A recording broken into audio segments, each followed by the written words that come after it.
Assalamualaikum warahmatullahi wabarakatuh. Nama saya Muhammad Zudan Zais dengan NIM 2303060 dari Prodi Peternakan. Saya di sini berada di peternakan daerah Deli Tua dan di sini saya akan mewawancarai peternak untuk menyelesaikan tugas manajemen peternakan. Mari kita wawancari pemilik ternak. Assalamualaikum Bang. Waalaikumsalam. Apa kabar? Baik, abang apa kabar? Alhamdulillah sehat. Apa cerita ini dari mana? Saya dari Makassar. Ingin mewawancarai abang soal manajemen peternakan. Oke, boleh. Bapak mana aja, Pak? Nama saya Muhammad Zudan Zais. Apa abang? Nama saya Nesan. Alhamdulillah kita ada peternakan di sini. Alhamdulillah.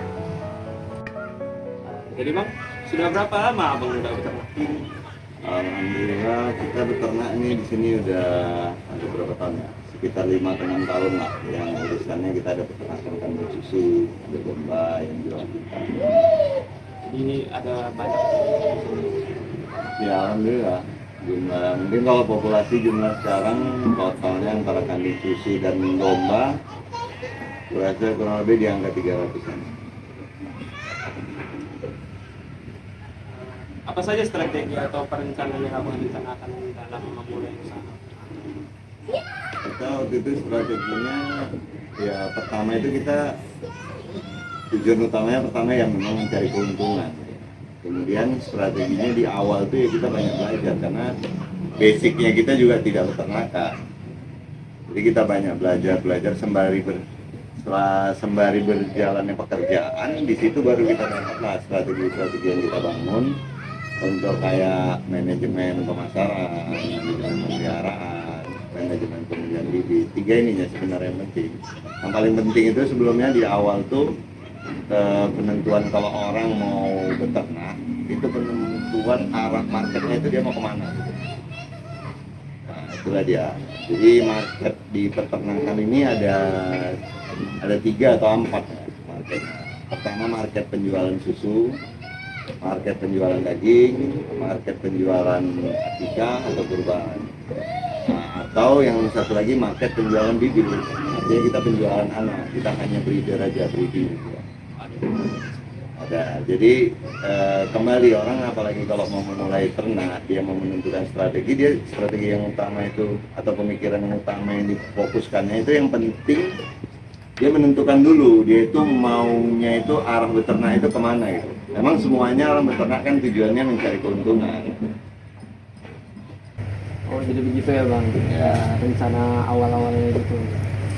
Terus jadi apa aja yang abang kelola dan produk apa aja yang dijual?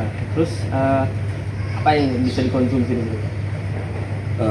Jadi gini, memang alhamdulillah memang seperti itu kalau strategi orang mau untuk beternak. Dan kita di sini alhamdulillah awalnya itu kita dari kecil. Pertama jual sapi kurban aja, kemudian growing up lah, bikin ada peternakan domba yang dijual akikah.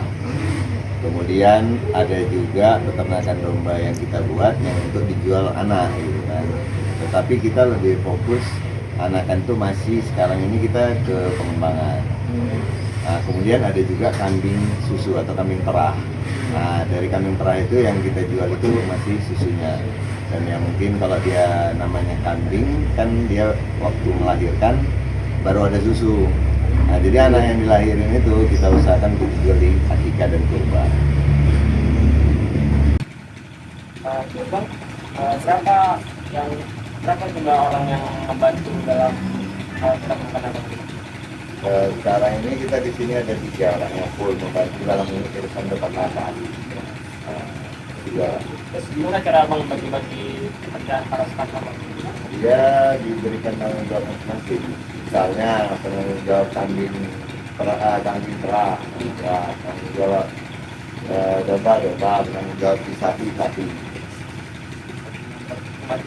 Ya sekarang ini 3. Tetapi nanti kalau pas jumlahnya bertambah kayak menuju kurban itu kalau bertambah orang lagi sampai 2 orang.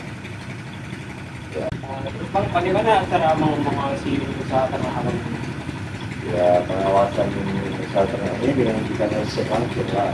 Ada juga sih memang kita buat CCTV dan sebagainya, tetapi pengawasan yang paling baik itu kita awasi langsung. Jadi cek berulang lah, yang berkala dan berulang.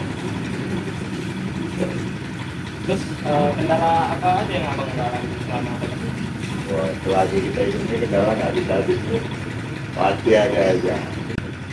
Karena apa itu bang? Salah satu Misalnya kendala yang kadang-kadang ada dihadapi, misalnya kambing sulit melahirkan harus dibantu. Habis itu kendalanya lagi, sebenarnya kendala yang paling utama selama peternakan ini tapi kita membangunnya dengan memberikan edukasi kepada pekerja-pekerja kita atau anggota-anggota kita. Nah, bagaimana cara abang dalam memorganisasi bersama abang agar tetap stabil? Ya, nomor satu kita pahami dulu ruh pekerjaan kita. Kalau kita udah ada ruh pekerjaan kita pahami, kita insya Allah dapat mengorganisasikannya.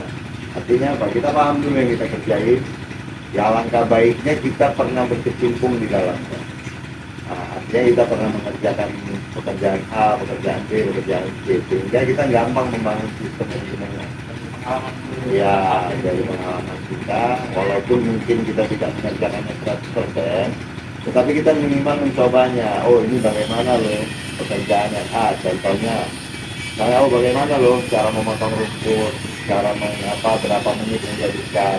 Oh, bagaimana cara memerah sapi, memerah kambing, berapa lama yang dibutuhkan, apa tekniknya. Sehingga kalau ada pun SDM yang kita dapat orang baru yang memang belum paham dengan kerja, bisa kita edukasinya dia, gitu. Sehingga dia pun dapat ilmu, kita pun dapat pahala dari insya Allah. Kenapa ini bisa bertambah? Dan kita harus memanfaatkan konsep-konsep yang ada dalam Islam dalam peternakan ini. Jadi konsep Islam itu tidak hanya untuk hanya ibadah manual saja. Tapi di dalam seluruh pekerjaan itu harus dipakai. Kalau kita nggak pakai konsep itu dalam mengorganisasikannya, kita nggak bisa berhasil, berat untuk berhasil. Benar, memang mungkin nampaknya besar, tapi kebanyakan yang nampak besar konsepnya pokok. Ya, karena kami juga dulu ngalaminnya. Jadi dulu kita juga banyak tumpang jatuh bangun dalam mengalami kembang konsepnya. Terutama yang paling nggak boleh dalam mengorganisasikan peternakan ini memakai uang riba, coba berat berhasil. Dan kebanyakan ya mungkin 95% nggak ada yang berhasil. Karena kami juga sendiri dulu pengalaman mana nggak berhasil ya, dosa riba luar biasa ditantang perang Allah dan Rasulnya, mana orang berhasil ini.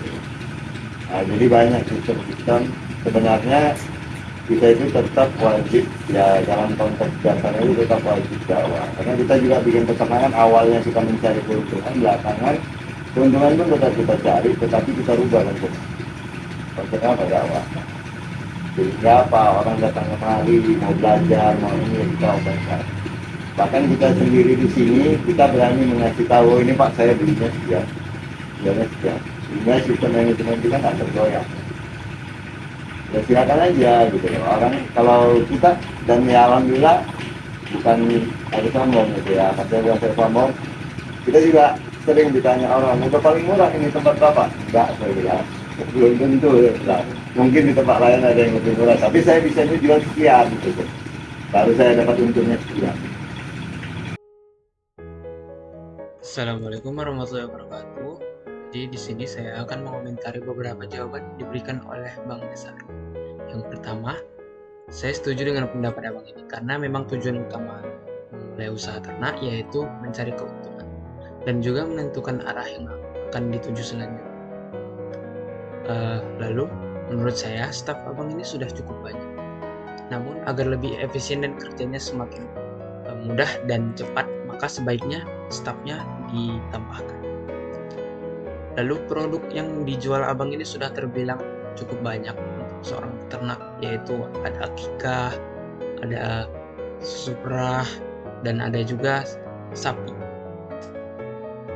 Selanjutnya, saya setuju dengan pendapat Abang ini dalam hal pengawasan. Memang sebaiknya saat melakukan pengawasan, yaitu datang dan melihat sekitar peternakan tersebut. Lalu menurut saya, tempat dan area peternakannya sudah cukup luas dan tidak terlalu menimbulkan bau-bau yang tidak sedap. Dan juga di sana ada juga tempat bermain dan belajar yang cocok untuk dijadikan tempat berkunjung bagi anak-anak maupun orang dewasa. Mungkin itu saja yang bisa saya sampaikan. Lebih kurangnya saya mohon minta maaf. Assalamualaikum warahmatullahi wabarakatuh.